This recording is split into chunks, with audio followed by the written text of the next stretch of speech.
Hej, tu Sysia, zapraszam Was na kolejny odcinek z serii Petardziątka. Pokażę Wam moje totalne hity kosmetyczne, makijażowe i nie tylko. Zapraszam do oglądania. Prosiliście mnie ostatnio, abym podzieliła te rzeczy, które pokazuję na kategorie, więc tak dzisiaj sobie pójdziemy, wiecie, makijaż, pielęgnacja, gadżety, coś tam. I zaczniemy sobie od czegoś słodkiego. Jedna z moich ostatnio ulubionych przekąsek, takich kupnych, słodyczowych, to są wafle ryżowe z czekoladą. Tutaj Sonko ma różne opcje, tam jest gorzka, mleczna i chyba jeszcze jakaś polewa jogurtowa. I powiem Wam, że jestem zachwycona smakiem tego. Może kiedyś widzieliście to w sklepie i przeszliście obok, bo myślicie sobie, wafel ryżowy, nic ciekawego, nic fajnego, a powiem Wam, że to jest tak pyszne, właśnie może z tego względu, że ten wafel sam w sobie ma bardzo delikatny smak, jest taki neutralny i przez to ta czekolada jest taka bardzo intensywna i wyrazista w smaku. W ogóle sama jakość tej czekolady też jest bardzo dobra. I to, co jest fajne właśnie w tym, że ja sobie zjem takie 2 wafelki czy 3 i ja się nie czuję zasłodzona. Ja lubię słodycze, mam słabość do czekolady, ale czasami jak właśnie pojem sobie trochę tej czekolady, czy zjem jakiegoś słodkiego batona w czekoladzie, to czuję się taka zasłodzona, że tak aż mnie trzęsie, że za dużo tego cukru. Tutaj mam po prostu idealny balans między właśnie fajną, słodką przekąską, która mnie satysfakcjonuje pod kątem po prostu rzutu insulinowego w organizmie, ale z drugiej strony nie jest właśnie za słodko, przesłodzenie, nie czuję się taka przepełniona za bardzo tym smakiem, tym cukrem. No jest to po prostu pyszne. Jeżeli wydawało Wam się, przechodząc obok w sklepie, że to jest takiego nic ciekawego, kupcie i spróbujcie, bo to jest naprawdę, naprawdę pyszne. Gadżety. Kontynuując tematykę poszukiwania bardziej zrównoważonych, ekologicznych sposobów na sprzątanie, pranie i takie, wiecie, porządki domowe, pokażę Wam ściereczkę, którą mam już od dobrych kilku lat i jest to po prostu geniusz, jeżeli chodzi o mycie okien, szyb, luster. Jest to Willeda Actifiber. Ściereczka, którą myjemy szyby, lustra po prostu za pomocą wody. Tutaj pokażę Wam kawałek mojej starej ścierki, bo ta jest właśnie taka nowa, jeszcze zapakowana, a to jest kawałek starej tej ścierki. Mam ją z 4 lata, jak nie więcej. Jest taka, ubrudziła się bardzo mocno, kiedy mieliśmy, no właśnie 4 lata temu chyba, remont. No i trzeba było właśnie wszystko poczyścić, okna, żeby wszystko było tak uświnione, że po prostu ta ścierka już nigdy nie wróciła do odcienia żółtego. Jest to kawałek tej ścierki, ponieważ pocięłam ją na mniejsze kawałki, bo stwierdziłam, że takiej dużej ścierki nie chce mi się za każdym razem co tydzień wyciągać, żeby umyć małe lustro w łazience, więc po prostu pokroiłam sobie na mniejsze kawałki, które są takie bardziej poręczne dla mnie do ręki, do zmoczenia. I właśnie tą ściereczkę się moczy w wodzie, wyciska i po prostu myje okna, szyby, lustra. I nie ma żadnych smug. Wyczyszcza wszystko. Czy jest to kurz po prostu zewnętrzny, czy są to jakieś chlapnięcia od jedzenia, od dziecięcych rączek, czy liźnięć psa o szybę, dotknięcia nosa, czy jakieś musze kupy. Wszystko się pięknie domywa, bo to jak się zmoczy, to w dotyku jest takie trochę gumowe, taki kalosz. I po prostu wszystko przepięknie zbiera. Nie kupuję nic do sprzątania, do mycia szyb, więc to jest też dodatkowa oszczędność, a dodatkowo bardzo polecam tą ściereczkę też do wycierania kwiatków. Jak macie kwiatki, to zmoczyć i właśnie przecierać listki z kurzu, też fantastycznie zbiera kurz. Bardzo polecam Wam tą szmatkę. Z całkiem nowych gadżetów, ale takich, które naprawdę ostatnio używam cały czas, to są te krokodylki do unoszenia włosy od nasady. Powiem Wam, że odkąd je testowałam, to używam ich praktycznie codziennie. Rano, jak tam wiecie, myję zęby, to sobie tutaj wpinam i wiecie, tam kilka tutaj tak bardziej u góry i po prostu czekam chwilę, żeby mi się delikatnie odbiły i już mi się wtedy te włosy fajniej układają, bo one są takie leciutko podwinięte, takie odbite, więc zrobię tak op, stryk i po prostu mam zrobioną fryzurę. A właśnie jak mam świeżo umyte włosy i wepnę sobie, to naprawdę czuć, że tutaj się fajnie odbijają i ja generalnie, no wiecie, mam krótkie włosy, więc no nie potrzebuję tutaj jakiegoś woliuma, ale chodzi o to, że jak włos nie układa się tako od razu do dołu, tylko tak delikatnie się odbija, po prostu ładniej wygląda fryzura, kształt głowy, wszystko po prostu ładniej się układa. Tani gadżet, ale też też taki solidny. Wydaje mi się, że jest tak porządnie zrobiony. Nie jest to najtańszy plastik i dla mnie bardzo przydatny. Pielęgnacja. Mam tutaj 3 produkty, które ostatnio mnie zachwyciły. Zaczniemy sobie od czegoś do ciała i jest to mydło. Po prostu szmata do wycierania szyb, mydło. Czym ja się będę dzisiaj chwalić, co nie? Ale posłuchajcie. No właśnie, wracając do tematu ekologii i tak dalej. Staram się, wiecie, nie kupować żeli pod prysznic, tylko właśnie raczej myć się mydłem. Ale wiecie, jak jest z mydłami. No jednak ten osad zostawiają, nie są aż takie przyjemne, nie pachną i tak dalej. I kiedyś jakaś Wicka, i to było dawno, dawno temu, jakaś Wicka poleciła mi mydło właśnie Balea pH 5,5, takie neutralne. Co w nim takiego specjalnego? No właśnie to, że nie ma tego osadu. Nie ma tego uczucia podczas zmywania, że to ciało jest takie tępe, takie jakby właśnie był na tym ciele osad. Nie brudzi nam się zlew, ani umywalka, ani nic, bo ono jest takie w odczuciu przy zmywaniu praktycznie tak jak żel pod prysznic. Ma też ono fajny zapach. Powiem Wam, że no niby takie jak mydło, ale jednak troszkę inny. Ja bym powiedziała, że to jest takie połączenie mydła z kremem Nivea, z jakimś takim właśnie delikatnym kremikiem. Jest dużo przyjemniejsze niż takie zwykłe mydło. I jeżeli potrzebujecie fajnego mydła, to Balea Med ja zamówiłam sobie w DM-ie z pH 5,5, jest naprawdę fajne i bardzo, bardzo przyjemne dla ciała i bardzo Wam polecam. Bardzo fajnie sprawdził mi się również ostatnio ten krem z witaminą C z Basic Lab. To już jest zużyte opakowanie, kilka dni temu dosłownie mi poszło, ale nie wiem, czy Wy tak macie z produktami z witaminą C, że macie takie oczekiwania, że będzie ten krem, czy tam jakiś serum rozjaśniać, rozświetlać, że ta buzia będzie taka piękna, wypoczęta i tak dalej.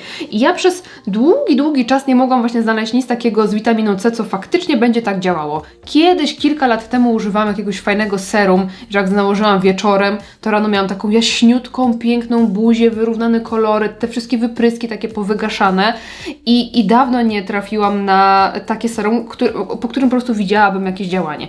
No i właśnie testowałam sobie ten krem. To jest antyoksydacyjny krem z witaminą C, rozjaśnienie i wygładzenie o lekkiej konsystencji i sprawdził mi się fantastycznie. Miałam przez jakiś czas problemy z cerą i po prostu czułam, jak on ładnie tak rozjaśnia, wycisza te niedoskonałości i zaczerwienienia, bo nawet nie chodzi o same jakieś wypryski, tylko o to, że przy każdym wyprysku jest czerwona otoczka, tak, zaczerwienienie. I przy tym kremie fajnie mi się to szybciej wygaszało, że po prostu koloryt cery był troszkę bardziej jednolity. No u mnie sprawdził się super, aż byłam miło zaskoczona. Dawno nie miałam tak ładnej cery. Myślę, że też fajne na lato, no bo witaminka C z SPF-em wiadomo, że to gdzieś tam fajnie gra, więc bardzo Wam polecam ten krem. Bogatą konsystencję dałam mamie, też mówiła, że jest zadowolona, ale u mnie lekka konsystencja, ten żółty kremik.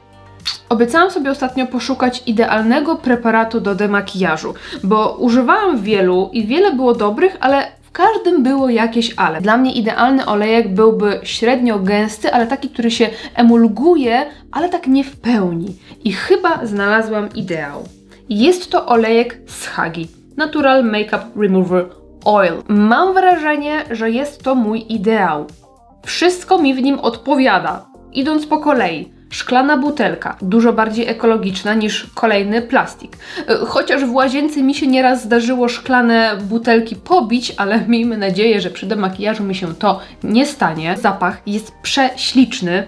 Nie mam pojęcia, jak on pachnie. Tu jest teoretycznie bławatek i baobab. Nie wiem, taki kwiatowy chyba, delikatnie kwiatowy, subtelny zapach.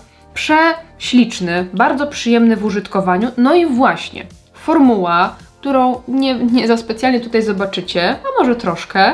Nie jest to taka totalna jak oliwka dla dzieci, taki bardzo rzadki olejek, ale nie jest też gęsty jak olej rycynowy, więc konsystencja dla mnie jest idealna. Taka kremowa, która się dobrze przykleja twarzy, nic nie ścieka, ale też nie jest o tyle gęsta, że się nie da później po prostu pocierać rzęs. Natomiast ma ona właściwości emulgujące, ale nie takie w 100%. Jak nałożymy troszeczkę wody, to wciąż czujemy ten olejek, czujemy, że nam się ten makijaż rozpuszcza, ale on jeszcze ten olejek nie schodzi. Dopiero podczas płukania buzi tak porządnie ten olejek zaczyna schodzić i schodzi prawie całkowicie, tak mówię, właśnie w 80%. Dla mnie to jest idealny balans, bo właśnie kiedy widzę, że jeszcze sobie tam nie domyłam do końca rzęs, czy gdzieś tam w płatkach nosa, dobrze powiedziałam? W skrzydełkach nosa zostało mi na przykład trochę podkładu, mogę sobie dołożyć bez osuszania twarzy i cały czas mi się ten makijaż rozpuszcza, więc działa super. A tylko nie mrugajcie podczas demakijażu, bo potrafi zostawić taką mgłę. Ja jak zmywam makijaż i mam przez cały czas zamknięte oczy, to nie mam problemu, ale jak czasami otworzę, żeby zobaczyć, czy wszystko domyłam, to zdarzała mi się taka przez chwilę delikatna mgła, więc jak macie wrażliwość na tym punkcie, no to uważajcie. Książki. Przeczytałam ostatnio kilka książek i 2 zachwyciły mnie i 2 są od mojej kochanej Witki Marty. Pierwszą, którą przeczytałam, to Dziewczyna z kombini. Jest to taka bardzo lekka teoretycznie książka, w sensie czyta się ją bardzo przyjemnie, tam jeżeli chodzi o akcję, niewiele się dzieje, ale czyta się ją przyjemnie ze względu na takie fajne jakieś takie spostrzeżenia w stosunku do na przykład innych ludzi, jakieś zauważania jakichś różnych zachowań, takich detali, o których nie myślimy na co dzień, ale jak czytamy tę książkę, to faktycznie później to zauważamy na przykład w innych ludziach. Bardzo, bardzo lubię takie smaczki, więc przyjemnie się to przez to czyta. Natomiast wydawałaby się prosta, ale zostawia właśnie czytelnika z jakąś taką refleksją. To jest w ogóle książka o dziewczynie, która pracowała w takiej, wiecie, japońskiej żabce, powiedzmy, bo autorką tej książki jest również japońska autorka, Sayaka Murata i wszyscy wokoło wmawiali tej dziewczynie, że ona powinna zmienić po prostu swoje życie, że zmienić pracę na stałą, znaleźć męża i tak dalej, a ona po prostu cudownie czuła się pracując właśnie w kombini. I po przeczytaniu tej książki zastanawiałam się, jak wiele rzeczy robimy, bo społeczeństwo od nas tego wymaga, a ile robimy tego, co my naprawdę chcemy, czujemy, lubimy i to może odnieść się i do naszego życia, do tego, jakie decyzje podejmujemy i co robimy, czy idziemy na studia, czy idziemy do pracy i tak dalej, ale też może pod względem chociażby, nie wiem, tego, co ubieramy, czego od nas się oczekuje, jeżeli chodzi, nie wiem, o bycie kobietą, powiedzmy. No naprawdę do dzisiaj czasami się zastanawiam nad różnymi refleksjami z tej książki. Naprawdę bardzo przyjemna książka do przeczytania, bardzo Wam polecam. Druga książka, której zostało mi jeszcze troszeczkę do przeczytania, ale i tak Wam ją polecę. Jest to również japońska autorka Yoko Ogawa, w ogóle ma na imię tak jak mój piesek, no coś pięknego. Jest to Ukochane równanie profesora. Wspaniała książka, którą też się bardzo przyjemnie czyta. Ja uwielbiam w książkach, ja nie potrzebuję akcji, nie potrzebuję nagłych zwrotów wydarzeń, ale właśnie lubię detale. I właśnie tutaj również jest mnóstwo opisów różnych detali, różnych zachowań, które po prostu bawią. To jest bardzo taka przyjemna książka, wręcz zabawna, właśnie opisami różnych jakichś takich zwykłych rzeczy, ale jest tak bystra i tak spostrzegawcza właśnie pod względem takich różnych detali, mega przyjemna. Sam pomysł głównej bohaterki, bohatera, którego opisuje, tego profesora właśnie, jego postać, ja mam po prostu przed oczami totalnie to, jak on wygląda. Piękna książka, taka trochę wzruszająca, trochę zabawna, lekka, przyjemnie czytająca się.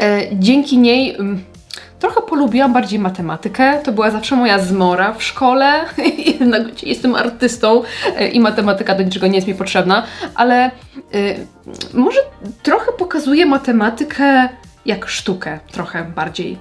Więcej nie chciałabym Wam zdradzać. Bardzo przyjemna książka. Przeczytajcie sobie i dajcie znać, co o niej myślicie. Marta, dziękuję Ci za fantastyczne wybory, bo są po prostu idealne. Ja sobie kupiłam ostatnio z 2 i żadna mi się książka nie podobała, a te 2 po prostu były dla mnie 10 na 10. Chwila przerwy na rozprostowanie plecków. Także moi drodzy, przepraszam. Przechodzimy do makijażu. Jeden z lepszych kosmetyków, które testowałam w przeciągu ostatnich kilku miesięcy, to jest ten korektor z Erborian. To jest CC Red Correct. Zielony korektor, który pod wpływem masowania zmienia się w beżowy i jest to tak genialnie wyciszający zaczerwienienia korektor. Dosłownie powiedziałabym po prostu idźcie i kupujcie, nie? Jak macie problemy z naczynkami, z zaczerwienieniami, czy z wypryskami, trądzikiem, który też jest mocno zaogniony, naprawdę biegnijcie i kupujcie. Fantastycznie, oczywiście tak sobie żartuję z tym biegnijcie i kupujcie, ale jest naprawdę fantastyczny. Przepięknie wycisza koloryt i dzięki temu, że ma w sobie zielony pigment i dzięki temu, że ma również w sobie takie kapsułeczki pigmentu, które zmieniają się po prostu w beżowy, w odcień podkładu, więc nie mamy szarości na twarzy, a mamy pięknie wyrównane, wyciszone zaczerwienienia. Do tego Bardzo przyjemna kremowa konsystencja, ładnie się utrzymuje na skórze, nie waży się, nic się z nim nie dzieje. Ja nieraz używam tylko tego do mojego makijażu twarzy, kiedy chcę zrobić sobie taki bardzo lekki, dzienny makijaż, ale jednak troszeczkę poprawić tutaj kolor mojej skóry, to używam tylko tego. I już później żadnego korektora, żadnego podkładu.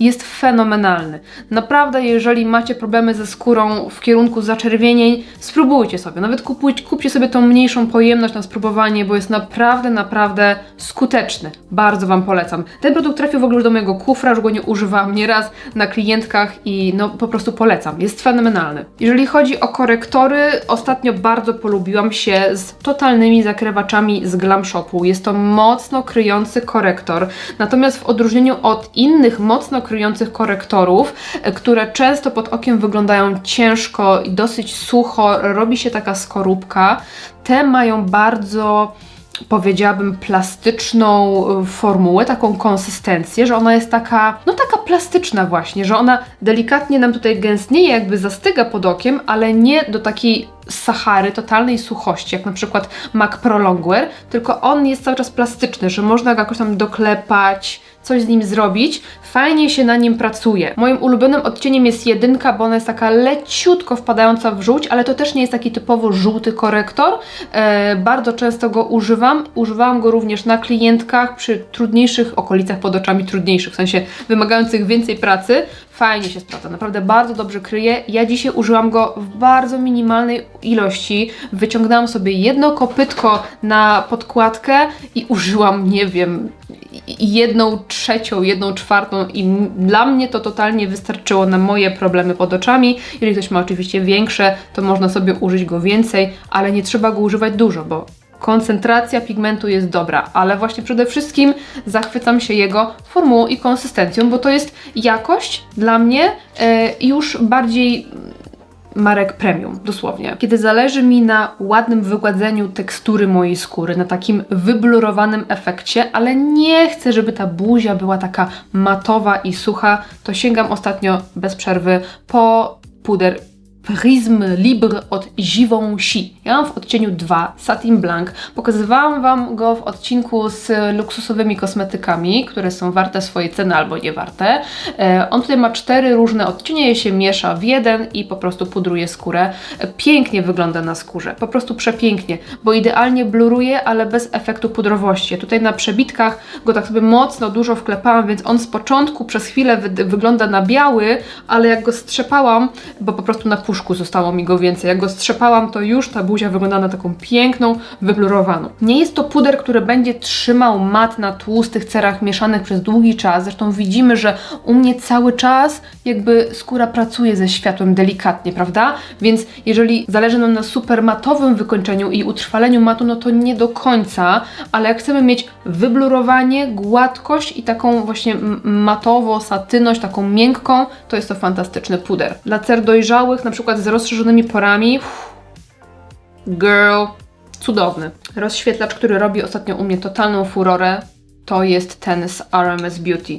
Jest to rozświetlacz kremowy, taki tłuściutki, więc na pewno nie jest to produkt dla każdego, ale jak lubicie efekt nie takiej łuny chamskiej rozświetlacza, albo wiecie, denerwuje Was osypywanie się drobinek i drobinki na całej twarzy, no to jest produkt idealny, bo on ma w sobie taką lekką rozświetlaczową perłowość, ale też buzia się mieni, ten policzek, przez to nawilżenie, bo to jest takie fajne, takie masełkowe w konsystencji, mega przyjemne, nie rozpuszcza makijażu pod spodem, to znaczy jakbyśmy go użyli bardzo nieumiejętnie i tak z dużym naciskiem, z dużą siłą, to na pewno mógłby trochę jakiś bronzer czy róż rozpuścić. Natomiast jak ja sobie tak leciutko tutaj wklepuję, absolutnie nic się nie dzieje, gdzie nieraz przy tego typu produktach tutaj miałam później jasną plamę i wszystko rozpuszczone pod spodem. Tutaj mi się tak nie dzieje, więc konsystencja jest fajna.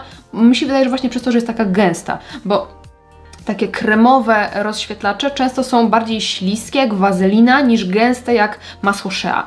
No i właśnie te śliskie tak tu się ślizgają, wszystko rozpuszczają, a to jest takie gęste, że tak się przykleja fajnie, tak siedzi na tej skórze. No i właśnie wygląda, jakbym miała taką turbo nawilżoną, napitą od środka skórę. Uwielbiam ten efekt, szczególnie kiedy przesadzę trochę z jakimś pudrem, zbyt zmatuję skórę i już ona tak nie wygląda zdrowo. no to właśnie to jest super. No i też bardzo polecam przy makijażach wszystkich pań z bardzo suchą skórą, z ekstremalnie suchą skórą, bo na Was często rozświetlacz wygląda no właśnie sucho wbrew pozorom, prawda? No to ten tego nie zrobi. No i właśnie przy skórach suchych na koniec makijażu, kiedy chcemy tą pudrowość trochę ściągnąć, bo musimy jednak makijaż zasetować, bo na przykład wychodzimy na jakieś wesele, no to możemy sobie tym troszeczkę ten makijaż naprawić. Bardzo, bardzo lubiany przeze mnie ostatnio produkt. Nie mam ochoty w ogóle na żadne sypkie rozświetlacze ostatnio. Już mnie denerwuje te sypanie się, te wszystkie tutaj tafle, nie tafle. To sobie wklepuję i po prostu wyglądam idealnie. To jest dla mnie taki idealnie intensywny rozświetlacz. Piękny. Ha. Mam turbo frajdę ostatnio z malowania sobie sztucznych piegów i ten marker z Deli cudownie mi się do tego sprawdza, bo mogę sobie pomalować te piegi i mieć je na kilka dni, bo można ten marker nałożyć na makijaż, potem zmywamy i piegów nie mamy, a możemy nałożyć sobie na gołą skórę i potrzymać kilka godzin i skóra nam się farbuje i mamy takie sztuczne piegi przez 2-3 dni. I dla mnie to jest turbo frajda, bo podoba mi się sobie, lubię siebie w piegach, przede wszystkim dlatego, że te piegi, jak mam nierówny taki koloryt, to trochę zlewa się z moimi jakimiś wypryskami i ogólnie mogę używać mniej podkładu i korektora, bo to wygląda tak bardziej naturalnie, nawet te moje niedoskonałości jakoś tak lepiej wyglądają. No ale wiadomo, że jak się zmyje makijaż, no to już tych piegów nie ma. A tutaj mogę sobie te piegi mieć, mimo że nie mam na sobie makijażu. No, mam frajdę, lubię się czasami bawić swoim wizerunkiem i dla mnie to jest właśnie taka zabawa wizerunkiem, że mogę mieć takie piegi przez kilka dni. Jest to fajne, działa i mam z tego frajdę, więc super. Na pewno kojarzycie te kredki do oczu Long Lasting z Glam Shopu. Kredki, które są bardzo miękkie, kremowe i zastygające, bardzo dobrze się utrzymują. I używałam ich do tej pory dosyć często, bo mam nawet w swoim kufrze tą beżową na linię wodną. Jak kiedyś pokazywałam Wam na przykład burgundowy muślin, który uwielbiam i przepięknie wygląda, ale ostatnio zauroczył mnie odcień różowe mleko. To jest taki bardzo jasny, pastelowy róż. Dzisiaj już go nie nakładałam na makijaż, bo trochę mi nie pasował do koncepcji. Jest to bardzo jasny, pastelowy róż, rozjaśniający, który przepięknie prezentuje się na linii wodnej, właśnie wbrew pozorom, bo by się wydawało, że taki róż na linię wodną to będzie oko wyglądało może właśnie jak takie zmęczone, różowe czy coś, ale nic z tych rzeczy. Ten odcień bardzo ładnie rozjaśnia, rozświetla spojrzenie, a ta nutka różu właśnie tak, no nie wiem, dodaje czegoś innego, takiej świeżości, takiego letniego efektu, do jakichś takich makijaży z pastelowymi kolorami na oczach, no jest po prostu przepiękna i te różowe mleko jest naprawdę, myślę, że takim może underrated trochę produktem, takim może niedocenionym, bo wszyscy na linię wodną to chcemy nakładać albo kolor, albo czerń, albo beż, a taki bardzo jasny pastelek, no wygląda ślicznie, bardzo Wam polecam. Przepięknie wygląda. Mówiąc o makijażu oka, muszę wspomnieć o tym produkcie z RMS Beauty. Mimo że on jest no, dosyć drogi, w sensie w takim, że tutaj mamy jeden kolor, jeden kosmetyk w jednym kolorze, a moglibyśmy mieć całą paletę 10 różnych cieni. Ale jak szukacie cienia w kremie, który nie dość, że pięknie wygląda, to jeszcze cudownie się trzyma, no to jest po prostu hit. Po pierwsze, w ogóle fajnie, że on ma aluminiową tubkę, a nie plastikową. To jest zawsze trochę mniej plastiku. Doceniam takie inicjatywy. Po drugie, wykończenie. Piękne, metaliczne, takie zdrowe, które nie będzie podkreślało za mocno tekstury skóry, więc i dla młodych, i dla starych będzie super, bo ten blask nie jest za mocny, ani formuła też nie jest za ciężka, za grubo leżąca na powiece, więc sprawdzi się naprawdę dla każdego. One dosyć szybko zastygają, więc trzeba nimi szybko pracować, ale za to jak zastygną, to po prostu na amen. Zdarzało mi się używać tego produktu bez bazy pod cienie i mi się te cienie utrzymały, nic mi się nie zabrało. To się u mnie nigdy nie zdarzało, jeżeli chodzi o produkty kremowe, więc pod tym kątem po prostu hit. Mogę nałożyć sobie po prostu palcem, solo, bez zastanawiania się, czy żeby zabejkować tą powiekę, nałożyć bazę, potem to, rozlecie, bla bla bla. To paluch, cyk, cyk, cyk, minuta roboty i mam makijaż. Albo można użyć, tak jak ja dzisiaj użyłam, jako bazę pod cienie, tak żeby podbić delikatnie metaliczność, czy odcienie, czy kolory, więc zerknijcie sobie na stronę, mają mnóstwo różnych kolorów odcieni. Miałam sobie kupić ich więcej, ale tak wiecie, trochę mi szkoda było kasy, bo były inne po prostu wydatki i w końcu nie kupiłam, ale będę chciała sobie wzbogacić tą kolekcję, bo są to naprawdę hitowe produkty, które powinny zasłynąć z tego, że są turbo trwałe i po prostu świat powinien o nich trąbić, więc żebyście wiedzieli pierwsi. RMS Beauty, rewelacja. Cienie do powiek.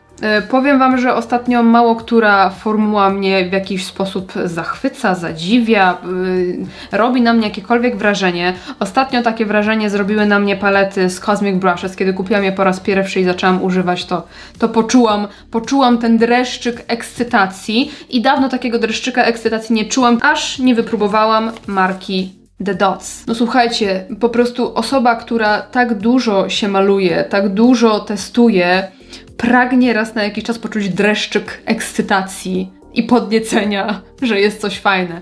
I kiedy testowałam po raz pierwszy te cienie, to w końcu ten dreszczyk, tą ekscytację poczułam. No po prostu to się tak cudownie, z tym się tak cudownie pracuje, to się tak cudownie blenduje, rozciera, buduje. Kurczę, ostatnio używałam dużo palet jakichś takich drogeryjnych, typu wiecie, Hean, Mio, tego typu, wiecie, firmy drogeryjne, których palety są ogólnie całkiem spoko, ale jednak ta pigmentacja dla mnie nie jest satysfakcjonująca. Jak chcę sobie zrobić smoky eye, to kurczę, nie mogę, bo nie da się tak dobrze zbudować intensywności i te makijaże, te smoky eye wyglądają na to takie trochę wyblaknięte. Ja potrzebuję cienia, którym mogę zrobić lekką chmurkę koloru, ale który mogę tak dobudować, że jest po prostu intensywnie, jest ta piękna głębia i jest ten piękny blend i po prostu te cienie robią cuda. Dzisiaj mam na oczach znowu C'est La Vie, bazując na odcieniu brzoskwiniowym i tym burgundowym. No i jest po prostu petarda. No jest ta intensywność, taka głębia, miękka głębia, którą ja kocham. Ja już jestem pewna, że ta brązowa kolekcja trafi do mojego kufra, bo miałam kupić sobie tak jakieś nowe, neutralne cienie i zastanawiałam się, które cienie wybrać, które kupić, gdzie ta formuła będzie taka, jak potrzebuję i po prostu zjawiło się The Dots i po prostu rozwaliło system. To jest totalnie cudowna formuła, w szczególności jeżeli chodzi o maty. Błyski też są przepiękne, ale znamy tą jakość chociażby z Glam Shopu, a te maty, no nawet nie wiem, czy nie powiedziałabym, że są lepsze. Nie kruszą się w opakowaniu, nie sypią się pod okiem, są kremowe w konsystencji, przepięknie przyklejają się jeden do drugiego, można nakładać, budować, dokładać cienia i intensyfikować. Nie jest tak, że do pewnego momentu ten makijaż zintensyfikujemy, a potem już cień się nie przykleja. Tu się cały czas przykleja. Możemy dołożyć 5 różnych kolorów i wszystkie się do siebie przykleją. Po drugie, pięknie się blendują do idealnej chmurki. No ta formuła jest zajebista. Tu nie ma innego słowa do określenia tych cieni. Na koniec zostały nam 2 produkty do ust i tutaj w szczególności hołd dla formuły. I pierwsza, która zrobiła na mnie efekt wow, to jest znowuż marka RMS Legendary Serum Lipstick. Ja mam w odcieniu Manika, takim trochę ciemniejszym. Turbo przyjemna, gęsta, kremowa, taka ciężko kremowa. Bardzo nawilżająca, taka otulająca usta i dodatkowo ten efekt takiego lekkiego chłodzenia. To nie jest efekt mentolu, czyli takiej mięty, tylko to jest bardziej taki efekt zimna. No jest turbo przyjemny i przepięknie pachnie tak lekko wiśniowo. Znowuż formuła, która jest taka inna od wszystkich, trochę wyróżniająca się, ale robiąca wrażenie. Cudowne pomadki. No i mamy oczywiście tutaj pielęgnację i kolor w jednym, więc na lato albo na zimę na spierzchnięte usta. No i oczywiście nie mogło w tym odcinku zabraknąć tego, co aktualnie mam na ustach i na pewno wiele z Was się już domyśla, co to jest. I oczywiście jest to budyń kawowy, czyli pomadka z Glam Shopu z serii hybrydowych, czyli pomadki, które mają mieć w sobie balsam i kolor jednocześnie. No i ja ukochałam sobie odcień budyń kawowy, który mam na ustach, który jest połączeniem takiego brązu i zgaszonego różu. Przepiękny, komplementujący odcień. Bardzo lubię takie zgaszone odcienie na ustach wpadające w brąz. To są totalnie moje klimaty. I to jest po prostu taki ideał. Kiedy się spieszę, kiedy chcę wykończyć makijaż, ona po prostu pasuje do wszystkiego. Mam więcej innych odcieni, ale ten w szczególności sobie ukochałam, bo jest właśnie taki brudny, zgaszony, wpadający w brąz, ale jednak taki ożywiający kolor ust. No jest cudny. Kategoria życiowe tipy. W tym celu przyniosłam swoją zimową kurtkę, która, jak możecie zobaczyć, jest trochę ubrudzona podkładem, pudrem. I teraz tak, czy po 3 dniach, czy po tygodniu noszenia wrzucać taką kurtkę do prania? No tak trochę szkoda, bo to puch, bo to coś tam. I teraz co z tym zrobić? Mi to się nie za specjalnie chce dopierać jakimś takim mydełkiem czy coś. Jakoś zauważyłam, że to niekoniecznie działa, ale znalazłam Tak, po prostu genialny tip. Bierzecie kawałek ręczniczka, ściereczki, szmateczki i płyn micelarny. I teraz wystarczy, że sobie po prostu przetrzecie tym płynem micelarnym miejsca, które się Wam pobrudziły od podkładu i wszystko pięknie schodzi. Nie wiem, może jak na bardzo jasnej, białej kurtce, no to może tam będą widoczne jakieś zacieki czy coś w tym stylu, ale jeżeli chodzi o kurtkę ciemniejszą, czarną, to nie ma najmniejszego problemu. Tu mi troszkę wygodniej, więc pozwólcie, że wyczyszczę sobie tak. Teraz zobaczcie, tak wyglądała przed, a tak wygląda po. Pracą co kilka dni bez sensu, a wchodzić w brudnej też nie za przyjemnie, więc polecam ten tip, jeżeli potrzebujecie wyczyścić sobie makijaż z kurtki, to polecam płynem micelarnym. Tak się rozgadałam, że zaraz padnie mi bateria, więc musimy kończyć. Napiszcie mi, czy coś zainteresowało Was z dzisiejszego zestawienia. Jeżeli tak, to napiszcie mi w komentarzu. Jeżeli lubicie odcinki typu petardzionka i poleconka, zostawcie mi kciuka do góry i widzimy się w następnym odcinku. Dzięki za oglądanie, trzymajcie się, pa pa!